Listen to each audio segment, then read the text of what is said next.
Hello guys, आज हम ESR spectroscopy and laser में करेंगे। आज हम प्रॉपर्टीज ऑफ लेजर बीम्स, जो कि एक इम्पोर्टेंट टॉपिक है क्योंकि जो स्कीम आई थी 2024 से 25 वाली, इसी में ऐड हुआ है। ये पहले लेजर का कंपोनेंट होता ही नहीं था। 19 से 22 वाली स्कीम थी हमारी, उसमें नहीं होता था। ये अभी ऐड ऑन हुआ है MSc में, पहले ये UG में होता था। तो ये इसमें से जाहिर सी बात है कि क्वेश्चन बनेगा ही बनेगा। एक ESR से बन सकता है, एक लेजर से में भी हो सकता है, हाफ ESR से बन जाए और हाफ लेजर से। तो आज हम प्रॉपर्टीज़ कर लेते हैं लेजर बीम की। वैसे हम ये BS में भी करके आए थे, बट BS में जो किया था उससे थोड़ा लेवल बढ़ा के करेंगे MSc के लिए। बट अगर ये BSc में लिख के आते तो चल जाएगा, बट BSc वाला MSc में लिखते तो थोड़े मार्क्स कम हो जाते हैं हमारे। पहले प्रॉपर्टीज़ के बारे में मोटा मोटा लिखेंगे, फिर हम वन बाय वन डिस्कस करेंगे जो कि मेजर है। Laser generally have a narrow frequency distribution और मच हायर इंटेंसिटी और much greater degree of collimation और मच शॉर्टर पल्स ड्यूरेशन। जैसा कि हमें पता है कि हमारी जो लेजर होती है वो हाईली इंटेंस होती है, वो डायरेक्शनल भी होती है और साथ के साथ क्या होती है, नैरो फ्रीक्वेंसी की होती है, मतलब लिमिटेड फ्रीक्वेंसी की है। तभी तो क्या है, तभी हमारी है ना लेजर मोनोक्रोमेटिक होती है। मोनोक्रोमेटिक का मतलब होता है कि सिंगल वेवलेंथ, सिंगल फ्रीक्वेंसी है, लिमिटेड फ्रीक्वेंसी, तभी क्या होगी, सिंगल वेवलेंथ की हमें लेजर लाइट मिलती है। इसकी इंटेंसिटी है वो हाई होती है और ये बहुत ही ज़्यादा कोलिमेटिव होती है। मेन क्या होता है, एक ही डायरेक्शन में जाती है कोलिमेट करने के लिए। इसके अंदर हम मिरर यूज करते हैं ताकि एक ही डायरेक्शन में जाए, फैले नहीं ये, इसलिए क्या होती है, हाईली डायरेक्शनल होती है। Laser radiation is characterized by the extremely high degree of monochromaticity, coherence, directionality and brightness। कि ये मेजर प्रॉपर्टी आएगी, मोनोक्रोमेटिक होती है, कोहेरेंस होती है, डायरेक्शनल होती है और ब्राइट भी होती है। तो अभी इनको वन बाय वन डिस्कस करेंगे हम। अब हम वन बाय वन डिस्कस कर लेते हैं। पहले डिस्कस करेंगे मोनोक्रोमेटिसिटी, मतलब इसकी जो वेवलेंथ होती है, जो रेडिएशन इन्वॉल्व होती है लेजर के अंदर, सभी की क्या होती है, एक सिंगल वेवलेंथ होती है। मीन क्या कि फ्रीक्वेंसी से भी कुछ रिलेशन होगा, तो वह हम देख लेते हैं कि जो क्रोमेटिक होती है हमारी लेजर, वो होती क्यों है। Monochromaticity of laser radiation results from the fact that all the emitted because of a transition between the same two atomic levels की जो सारी रेडिएशन आती हैं जो लेजर के अंदर होती हैं, वो दो मतलब जो ट्रांजिशन होती है जिसको के ट्रांजिशन कोरस्पॉन्डिंग मिलती है हमें, वो फिक्स लेवल्स होते हैं। हम लेवल फिक्स कर देते हैं कि इन्हीं दो लेवल के बीच में ट्रांजिशन होगी। तो जाहिर सी बात है, जब हमने ट्रांजिशन लेवल फिक्स कर दी तो ट्रांजिशन के कोरस्पॉन्डिंग जो रेडिएशन निकलेगी, फोटोन निकलेगा, तो वो उसी फ्रीक्वेंसी का जो और जो निकलेंगे उनकी इक्वल। तो हमारी क्या होगी, फिर फ्रीक्वेंसी क्या हो जाएगी, सेम हो जाएगी, फ्रीक्वेंसी सेम हो जाएगी, तो वेवलेंथ भी सेम हो जाएगी। तो हमारी जो इसीलिए लेजर क्या होती है, हाईली मोनोक्रोमेटिक होती है, क्योंकि दो लेवल्स के बीच में ही हम ट्रांजिशन लेते हैं। तो ऑल रेडिएशन क्या होती है, इक्वल फ्रीक्वेंसी की निकलती है and hence have the exactly same frequency, इसीलिए क्या होती है, एग्जैक्टली सेम फ्रीक्वेंसी होती है। Also the laser cavity is resonant cavity only for the frequencies of resonant cavity limits the frequency range. कि जहाँ जो कैविटी लेते हैं, जिसके अंदर सोर्स रखते हैं, तो हम क्या करेंगे, उसमें ना ऐसी लिमिट लगा देंगे कि इस कैविटी से इतनी ही मतलब रेंज की रेडिएशन फ्रीक्वेंसी की रेडिएशन बाहर निकल सकती हैं। तो कैविटी है जो मतलब लिमिट लगाई, तो जिस लिमिट पे हमने सेट किया उतनी ही चाहे वो वेवलेंथ की बात करें या फ्रीक्वेंसी की बात करें, उन्हीं रेडिएशन को हम वो बाहर निकालने देगा जो लिमिट के इक्विवेलेंट है, और सबको बैन कर देगा। तो हमें क्या मिलेगी, हाईली मोनोक्रोमेटिक रेडिएशंस मिलेंगी। At energy levels are not sharp there then radiation spread to particular frequency distribution. अगर एनर्जी लेवल शार्प ना हो, मतलब हम लेवल को फिक्स ना करें, तो हमारा तो फ्रीक्वेंसी डिस्ट्रीब्यूशन मिलेगा हमें, मतलब क्या जो फ्रीक्वेंसी फैली हुई होगी, फ्रीक्वेंसी रेंज मिल जाएगी, हमें फिक्स नहीं मिलेगी। Due to it a small number of closely spaced frequencies में अपीयर, इसलिए क्या होगी, मतलब नियर बाई होंगी, ज़्यादा मतलब डिफरेंस नहीं बोल सकते हम फ्रीक्वेंसी जो मिलेंगी, बट नियर बाई होंगी, एग्जैक्टली सेम नहीं होगी इस केस में, अगर वो लाइट का स्प्रेड होती है, शार्प नहीं होता एनर्जी लेवल्स। जब in laser action is there light is not monochromatic, इस केस में क्या होगा, फ्रीक्वेंसी डिस्ट्रीब्यूशन मिलेगा, रेंज मिल जाएगी, एक सिंगल पर्टिकुलर फ्रीक्वेंसी तो नहीं मिलेगी, तो इसलिए क्या हो जाएगा, लेजर अगर ऐसा हो, हमारा एनर्जी लेवल शार्प ना हो, तो लेजर जो मिले हमें, तो वो मोनोक्रोमेटिक भी नहीं मिलेगी। बट हम लेवल फिक्स कर देते हैं, इसलिए हमारी लेजर मोनोक्रोमेटिक मिलती है। To achieve monochromaticity and etalon is placed within laser cavity, कि हम मोनोक्रोमेटिक रेडिएशंस लेने के लिए, मोनोक्रोमेटिक रेडिएशन लेने के लिए या मोनोक्रोमेटिक नेचर को स्टेबलाइज मेंटेन करने के लिए हम क्या कर देते हैं, जो कैविटी होती है, या तो उसकी लिमिट लगा देते हैं, या क्या कर देते हैं, एक मेथड एथेलॉन हम उसको फिक्स कर देते हैं, एथेलॉन फिक्स कर देते हैं कैविटी के अंदर। अब क्या होगा, and make all the arrangement so that only well defined wavelength can travel back and forth between the mirrors। जो मिरर होंगे उनमें जो लिमिट वाली है, जो चाहे लिमिट कह सकते हो, क्योंकि एथेलाइन लगाएंगे तभी लिमिट हम फिक्स कर सकते हैं कैविटी के, तो कुछ लिमिटेड वेवलेंथ की ही हमें लाइट क्या मिलेंगी, आ जा सकती हैं मिरर्स के बीच में from the cavity. Quality factor of laser defined as the ratio of emission frequency to the line width, mathematically Q is equal to nu by change in nu, और in terms of lambda, lambda by change in lambda या delta lambda। Quality factor की बात करेंगे, कितनी अच्छी quality की हमारे पास laser मिल रही है, तो क्वालिटी तो उसकी प्रॉपर्टी पे डिपेंड करेगी, जितनी अच्छी प्रॉपर्टी की लेजर उतना ही अच्छा क्वालिटी फैक्टर। तो किस पे डिपेंड करेगा, रेशियो पे डिपेंड करेगा, जो इमिटेड फ्रीक्वेंसी है और जो लाइन विड्थ है, मतलब जितना चेंज हो सकता है। तो अगर इसकी वैल्यू देखें तो मतलब उसी को क्या बोलते हैं, क्यू बोलते हैं। इसकी जो क्यू की वैल्यू क्या हमेशा हाई होनी चाहिए, तभी हमें एक मतलब लेजर जो मिलती है वो बेस्ट मिलती है, जिसका हम एक्सपेरिमेंटली यूज कर सकते हैं। Where nu is the central frequency of the laser beam, की जो फ्रीक्वेंसी है, जो मतलब हमें लेके चलिए, जितनी फ्रीक्वेंसी की हमें चाहिए, सेंट्रल फ्रीक्वेंसी बोलते हैं इधर न्यू को, ये लाइन विड्थ है, मतलब चेंज कितना होगा ड्यू टू द मोनोक्रोमेटिसिटी। ये मोनोक्रोमेटिसिटी पे डिपेंड करती है, जितनी अच्छी लेवल्स फिक्स करेंगे कैविटी, जितना अच्छा काम करेगी उतना ही क्वालिटी फैक्टर अच्छा मिलेगा। The degree of non monochromaticity एक्जाई of laser radiation in the reciprocal of quality factor. जो अगर हम देखें कि कितनी हमारी जो लेजर है वो नॉन मोनोक्रोमेटिक है, क्योंकि एग्जैक्टली तो हो नहीं सकते, थोड़ा बहुत तो एरर सब में मिलता है ड्यू टू आप experimental laser, environmental laser factor के अफेक्ट करते हुए थोड़ा बहुत नॉन मोनोक्रोमेटिक नेचर जरूर मिलेगा। उसको हम एक्जाई से डिनोट कर दें तो वो किसका होगा, रेसिप्रोकल होगा क्वालिटी फैक्टर का, क्योंकि क्वालिटी फैक्टर जितना है होता है उतना मतलब क्या है, मोनोक्रोमेटिक है वो।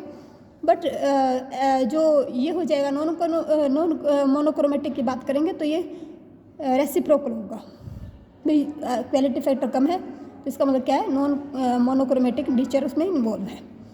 तो यहाँ से वैल्यू रख देंगे तो ये हो जाएगा change in nu by nu और change in lambda by lambda, ये हो जाएगा हमारा non monochromatic nature of the laser. हमने मोनोक्रोमेटिसिटी के बारे में पढ़ लिया, अब हम कोहेरेंस के बारे में पढ़ेंगे।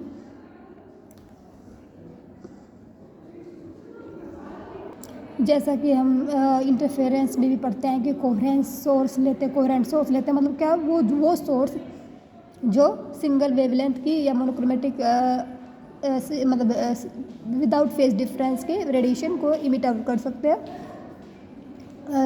प्रोड्यूस कर सकते हैं, उसको बोलते हैं कोहेरेंट सोर्स। अब हम पढ़ेंगे coherence. Coherence resulted from the nature of stimulated emission process.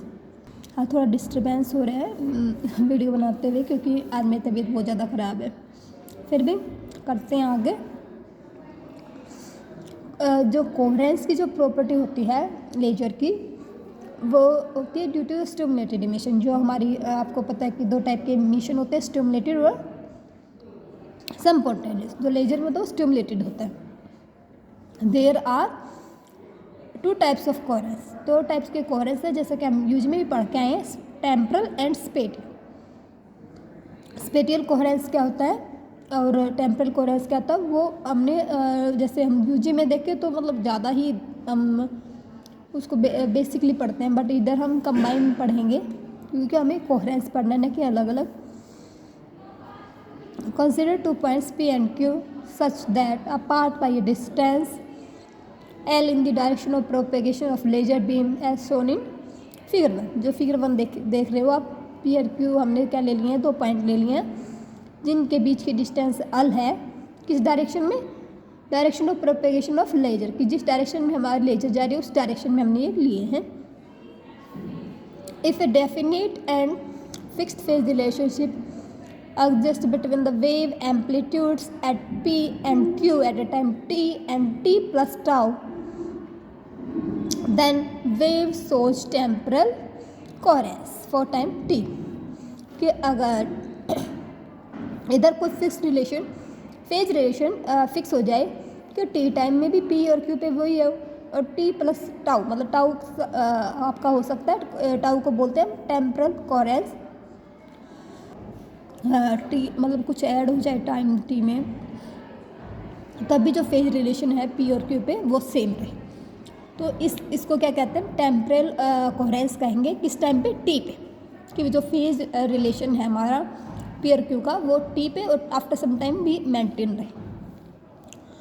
Temporal coherence is that type of coherence in which field at point at a particular type of coherence.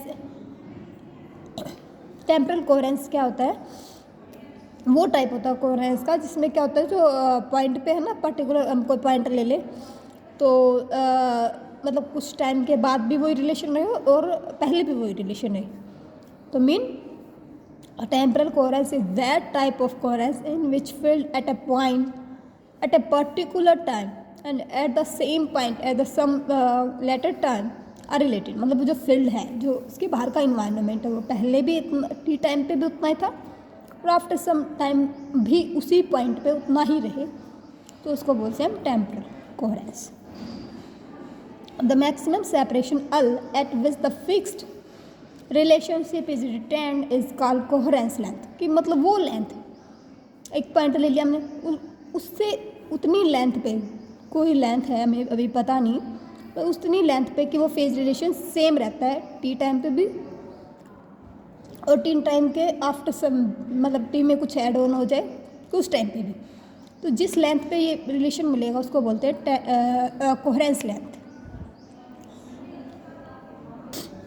जिस दूरी पे जो फेज रिलेशनशिप टी टाइम और T time के बाद भी maintain रहे, एक फिक्स पॉइंट से वो डिस्टेंस ले लेंगे तो उसको बोलते हैं coherence length. It is denoted by L से, जैसे कि हमने पी और क्यू पे लिया था डिस्टेंस एल, ऐसे ही। The coherence length is related to coherence time delta C. मतलब कोहेरेंस टाइम से जो टी में ऐड ऑन होता है ना टाइम, उसी को बोलते हैं कोहेरेंस टाइम। कि इस टाइम के बाद भी जो टी पे था वो मेंटेन रहता है हमारा फेज रिलेशन, तो उसको बोलते हैं coherence time. And L C is the coherence length related by related to coherence time is equal to L C is equal to C into coherence time. C is the speed of light. The coherence time is related to monochromaticity of the laser by, कि monochromaticity से अगर coherence time को relate करें तो वो हो जाएगा coherence time मतलब tau C equivalent to 1 by change in frequency. L mean laser.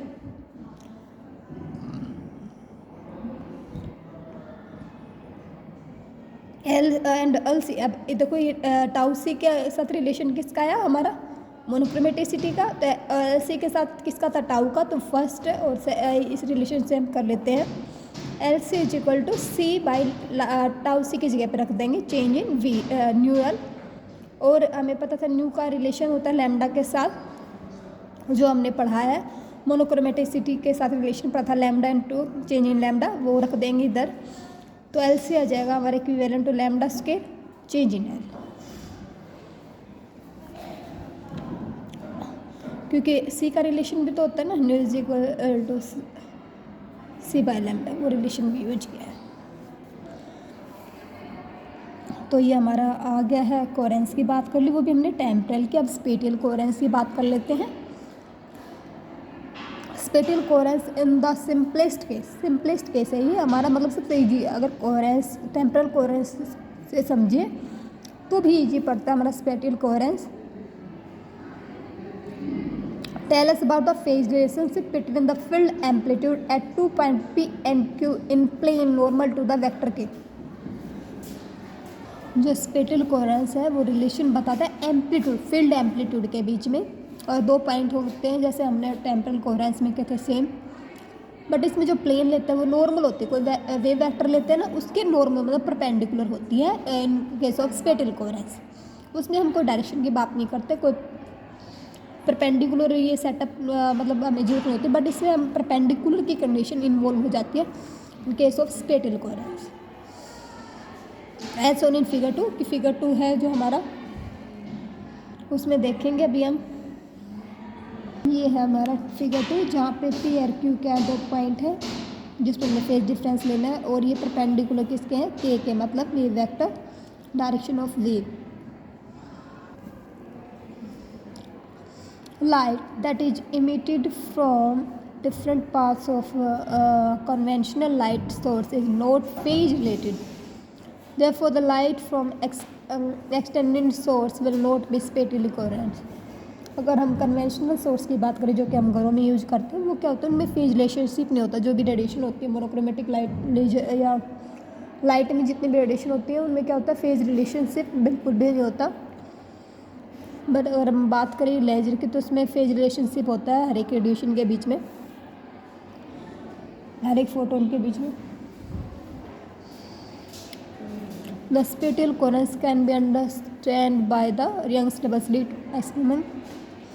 जब हमने यंग्स डबल स्लिट एक्सपेरिमेंट किया था उसकी हेल्प से हम क्या कर सकते हैं, स्पेटियल कोहेरेंस को वेरीफाई कर सकते हैं, निकाल सकते हैं इसकी वैल्यू को। Coherence of light source is the ability to produce stable interference free. जो कोहेरेंस होता है क्या ये क्या है, एक एबिलिटी है कि जिसकी हेल्प से हम क्या होते हैं, लेजर क्या होते हैं इंटरफेरेंस पैटर्न मतलब बेहतरीन तरीके से बना पाती है, फ्रिंज बना पाती है। वो होता है हमारा लेजर की एबिलिटी जिसको हम बोलते हैं कोहेरेंस।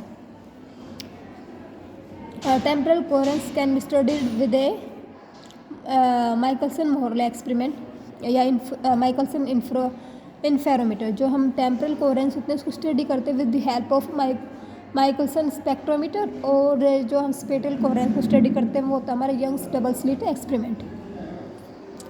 तो ये हमारा अब कोहेरेंस हो चुका। अब हम करते हैं directionality. It is important property of the laser due to which its application increase in various field. The output from a laser is almost along a particular direction within divergence due to diffraction effect at the aperture। मतलब क्या होता है कि जो output मिलता है हमें laser के केस में लाइट मिलती है वो क्या होती है, हाईली डायरेक्शनल होती है, मतलब वो फैली भी नहीं होती, एक ही डायरेक्शन में पर्टिकुलर जाती है। जैसे आपने देखा भी होगा जो टॉयज़ में आजकल चली हुई है टॉर्च मल्टी कलर की आती है, वो भी एज ए लेजर की तरह होती है, मतलब डमी होती है बट है लेजर का कुछ कंपोनेंट उसमें हम प्रॉपर्टी देख सकते हैं। एक्सपेरिमेंट में भी क्या होगा, जो आप करते हो ऑप्टिक्स के एक्सपेरिमेंट डार्क रूम में, वहाँ भी लेजर यूज की जाती है, helium neon laser. Particularly experiment में हम हीलियम नियॉन लेजर यूज करते हैं। For typical laser divergence is about 1 milliradian. मतलब डाइवर्जेंस मतलब कितना फैलाव है उसका, उसकी बात करें तो टिपिक जो भी लेजर होता है हम यूज करें पर्टिकुलरली, सो डाइवर्जेंस 1 मिली रेडियन के अबाउट होता है। रेडियन इज द एंगल एक डिग्री होती है, एक रेडियन होता है। तो ये मेजर तो वैसे थीटा को ही करते हैं। तो कितना डाइवर्जेंस होता है 1 मिली रेडियन के equal. Laser stimulated emission produce photons with almost identical direction of propagation. जो स्टिमुलेटेड इमिशन के दौरान जो फोटोन हमें मिलते हैं वो यूनिडायरेक्शनल होते हैं, मतलब एक ही डायरेक्शन में प्रोपेगेट करते हैं। इसलिए तो डायरेक्शनलिटी हमारी प्रॉपर्टी इंट्रोड्यूस होती है for the laser. As the mirror selectively amplify axial beam, so the laser emit a narrow parallel beam from its output mirror। कि क्या होता है कि जो मिरर होते हैं ना वो ऐसे मतलब सेलेक्ट वो क्या होते हैं, मिरर ऐसे सेलेक्ट करते हैं एम्पलीफाई कर देते हैं उनको लेजर को, कि जो लेजर मीट आउट होगी वो नैरो या मतलब उसकी ये नहीं होता कि जहाँ से ऐसे मिरर लगा दिया हमने तो वो क्या होंगे, इसको कोलिमेट कर देंगे, मतलब एक ही डायरेक्शन में उसके फैलाव को रोक देंगे और यूनिडायरेक्शनल कर देते हैं। तो मिरर का काम होता है सिलेक्ट मतलब जो उनका फैलाव होता है उसको रोक देते हैं और उसको डायरेक्शनल बना देते हैं। The extent of beam divergence is essential determine limit of output aperture from diffraction. The divergence angle theta D is given by, अगर हम बात करें डाइवर्जेंस की भी, कितनी एक्सटेंट डाइवर्जेंस, जितनी डाइवर्जेंस है उतनी मतलब क्या है मतलब वो डायरेक्शनल से कुछ मतलब उसमें एरर आ जाएगा। मतलब डाइवर्जेंस का मतलब होता है फैलाव। और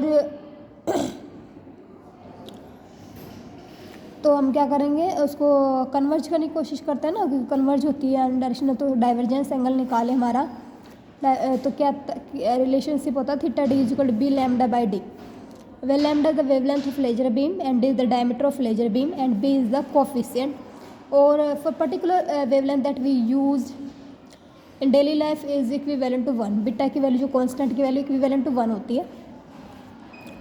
if the partially spatial coherent beam has a given intensity distribution over diameter d and a given coherence area a c, its divergence is bigger than the diffraction limit divergence. मतलब क्या करें कि अगर स्पेटियल कोहेरेंट इंटेंसिटी डिस्ट्रीब्यूशन ले लें कि जो spatial coherence के साथ साथ हम उसका डेंसिटी डिस्ट्रीब्यूशन ले लें कोई डायमीटर डी के लो, तो जो हमारा कोहेरेंस है किसी पर्टिकुलर एरिया में, पर्टिकुलर एरिया को हमने दे दिया ए सी, तो डाइवर्जेंस होगा तो कितनी लिमिट होगी उसकी, हम डाइवर्जेंस का एंगल निकालें तो B lambda A S C 1/2। A S C is the मतलब डायमीटर ले लिया ना हमने, एरिया डायमीटर की जगह क्या लगा देंगे, एरिया फिक्स कर देंगे। ब्राइटनेस जैसे कि हमने पढ़ा कि ब्राइट तो होती है आँखों, अगर डायरेक्ट आँखों पे डालें तो बहुत जैसे इफेक्ट करती थी कि कई बार तो दिखाई भी नहीं देता। Sir it is defined as the power emitted from per unit area of the output mirror per unit solid angle. जिसको डिफाइन करें तो क्या होता है कि कितनी पावर इमिट आउट हो रही है per unit area by the mirror. It is the extremely high मतलब हाईली ब्राइट होती है हमारी laser. The reason for this is that all through the power may be small but it is distributed over a solid angle which is small। ये हमारा brightness के बारे में था। अब हम इंटेंसिटी पढ़ लेते हैं कि हाईली इंटेंस होती है, तीव्रता इसकी बहुत तेज होती है। तो the intensity of laser beam is very high because of very small divergence. की स्मॉल डाइवर्जेंस है इसीलिए क्या है इंटेंसिटी। अब डाइवर्जेंस एंगल पढ़ के आए हम, स्मॉल डाइवर्जेंस और कन्वर्जेंस होती है ये, और जो डाइवर्जेंस एंगल होता है वो अबाउट 1 मिली रेडियन होता है। स्मॉल डाइवर्जेंस होने के लिए हाईली इंटेंस होती है। It can be focus to extremely small dimension, मतलब छोटे से पॉइंट पर भी हम इसको फोकस कर पाते हैं। By taking into account the diffraction effect a laser beam can be focus to a region of radius. कि अगर इसकी बात करें हम अगर लेजर को हम छोटे से एरिया पे भी फोकस कर पाते हैं, उसकी रेडियस इक्विवेलेंट होती है lambda into F by A, when lambda is the wavelength of light, F is the focal length of lens and A is the radius of the lens. High intensity of laser leads to many industrial applications such as welding and cutting।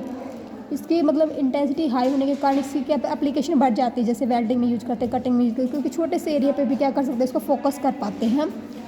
तो ये आज की हमारी topic था application of laser beam. अगर आपको इसके regarding कोई भी डाउट है तो आप कमेंट बॉक्स में डाल सकते हैं। Thank you.